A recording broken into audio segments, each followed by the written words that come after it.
What's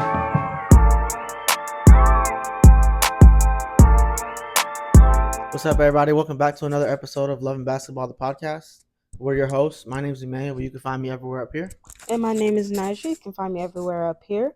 Listen, we're just a couple that loves talking all things NBA. So make sure you guys comment, make sure you guys like, and make sure you guys subscribe to our channel. Yeah, so for today's topic, we're going to be breaking down the man, the myth, the legend, Mr. Ja Morant. Yes, sir. Joski, 12ski. Joski, 12ski. Ja, wait. What's going on with Ja Morant? Ja Morant has lost his mind. The lights are not turned on up there. Yeah. There's cobwebs. The recent events that he's been involved in have been crazy. You would think we are talking about somebody who is in a gang.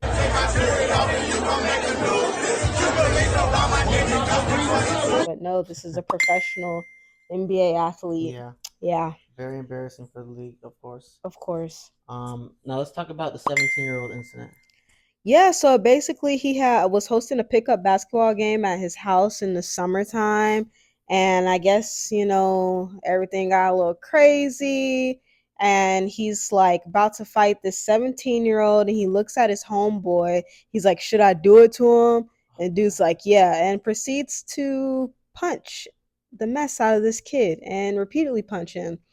And, I guess things get taken care of. Whoop, whoop, whoop. And then there's rumors that Ja Morant then decides to come out of his house with his gun in his waistband, showing everybody that he has a gun.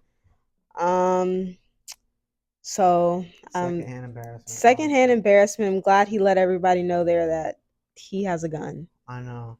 And let's not forget about the incident with the security guard either. Yeah, so that's even crazier. His mom apparently got into it with like a Finish Line employee. I don't understand how you get into it with a Finish Line employee, but whatever. So she calls her son up, which I understand. You got to protect your Mom Dukes, of course. But he pulls up 9 deep. The whole gang. The whole squad's with him.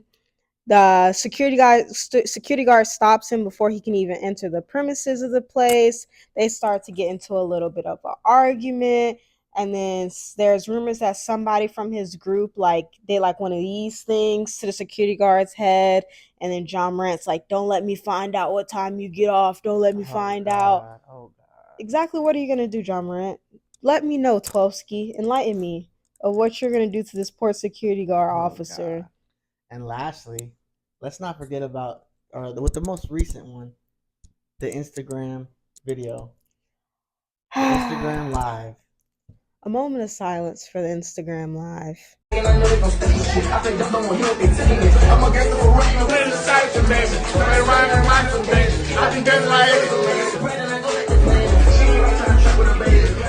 Man, you got me tripping in this bitch. That nigga ain't slime. Wow. I have no words. That is, when I woke up the morning and I saw that, I literally was in shock. Do you know how crazy that is? For you to unlock your phone, look for the Instagram app, find the Instagram app, click on it, swipe over, then swipe over again, then click live, then click are you sure you want to go live, and then wait for people to join your live. So you were coherent enough to know what was going on to join your Instagram live, and you decide to flash a gun on your Instagram live after all of these rumors have been coming out with the 17-year-old, with the security guard incident. You said, okay, I'm going to double back and I'm going to just go ahead and show the gun. Let's see how bad it can get. Let's try to see how bad we can get this. And then what's even crazier to me is he's in the strip club. He's turning up, drunk, having a good time. Let's play the footage back. Hanging and finishing, man. When he three. They needed that. Didn't get it. Porter. They lost that game. Yeah. So what exactly are we celebrating, 12ski? And do you think Ja Morant has changed from the point when he entered the league to now? 1,000%. I think you see it, we see it, the fans see it, Grizzly Nation sees it. Sorry, it must suck to be a Grizzly fan right now. Yeah. I mean, everything about him has changed, and that I do understand. Because look, at the end of the day, we're the same age as John Morant. But when we make mistakes, our stuff isn't publicized for the whole world to see it. But some of the mistakes that he makes, I mean, those just shouldn't be mistakes. Right. And on top of that, you're an NBA player. Right. You're a grown man, you're an NBA player. You know what right and wrong is. You know that you should never be flashing your gun out. I can't help it, man. Don't give me no gun, man. You know what I'm gonna do. For what? What does that prove? You know? Right. So I definitely think, it's hard for some people to handle fame. I mean, you look at this guy, he went from, being at a small college at Murray State to being the second pick of the NBA. You get this contract extension worth up to $230 million. It can change really fast, and some people don't know how to handle that, which is clear for John Morant's case. Right. And what do you think's next for John Morant? So he released a statement. He's away from the team. 3 games so far as we're recording this. I know he's going to be away indefinitely until they figure out. Yeah. And his statement was basically that he's taking time away to get help and to better deal with stress and his well-being. So he's taking a break from a thug addiction. I don't know. I mean, I don't know why he tries to act like he's hard and tries to act like that he's somebody he's not. Shannon Sharp said it best. You pretend like you hard, but you're not, Ja. You got a $200 million contract, and you want people in the NBA to think you hood, to think you gangster, because you roll with these type of people, bro. You putting yourself in harm's way when you don't have to. Nobody looks at you, Ja, and think, man, that's a thug. He hood. He down. He about that. You not. Stop pretending. You're not gonna do nothing. What you're gonna do is get yourself in trouble, put yourself and your family in harm's way for street cred.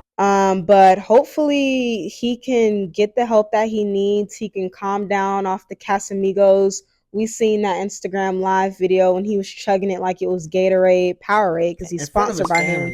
In front of his family, chugging some Casamigos in front of your Grammy is crazy. Got me tripping. That is insane. So hopefully he gets the help that he needs and he can come back and bounce back and be 10 times stronger. And how does this affect the Grizzlies' future? Man, the Grizzlies can't catch a break right now. Between Steven Adams has been dealing with an injury. He's not going to be back for a while. Brandon Clark, the glue guy, he was so impactful off the bench. He has a season-ending Achilles injury. Dillon Brooks is Dillon Brooks. That's already just a bad look for your team. That's already just something you have to deal with it in its own when you have a Dillon Brooks on your team. So that's that. And then on top of that, John Morant has stepped away.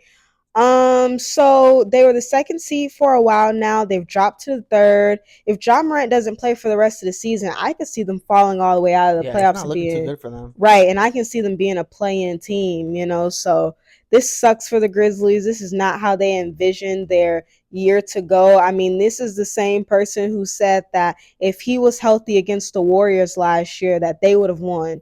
He thought he could beat the defending champs. So to say that, and now you're stepping away from the team because you want to act like Ja Wick and King Ja instead of King Von, like, it's not a good look. Right, and then saying he's fine in the West too. Look at that now. Hey, Ja, y'all still good in the West? Yeah. Hey, Dillon Brooks, y'all still got the little mini dynasty going on over there? Yeah, he's been talking a lot, and he's gonna have to eat all those words to come out your mouth and say that you're fine in the West, and now you are in rehab because you can't stop listening to NBA YoungBoy and trying to act out that lifestyle is crazy to me. It's a parade inside my city, yeah. And do you think he could still be the face of the NBA? I mean, honestly, yeah, I do. It just starts within his team first. He has to gain the trust back of his teammates. You know, there was a report that came out that Steven Adams had held a players only meeting saying that the players needed to conduct themselves better on the road. So he has to gain that trust back. He has to gain back the front office, his coach, and then the city of Memphis. You know, they were expecting big things from the Grizzlies this year, and those things aren't going to happen now. Yeah, I would hate to be a Grizzlies fan right now. Right. So, I mean, once he does that, anything's possible. There's a lot of stars, superstars in this league that have made mistakes. Everybody can't be LeBron James. Everybody can't be Stephen Curry. Like, those are rare, once in a lifetime, generational faces of this league that we get who don't have any controversy and craziness around them. And that's rare. You know, you're asking a lot of they're still just normal people at the end of the day, human beings. You're asking them to be the face of a billion-dollar corporation. It's a lot to ask, especially for a 23-year-old. So hopefully he takes this, he learns that it's a mistake, and he never does this again. So there y'all have it. There's our opinions on John Morant. Let us know what y'all think in the comments. Yes, sir. Of course, make sure you guys like, comment, and subscribe. Tell a friend to tell a friend. Every Tuesdays and Thursdays, we will be here. That's it. See you on the next one.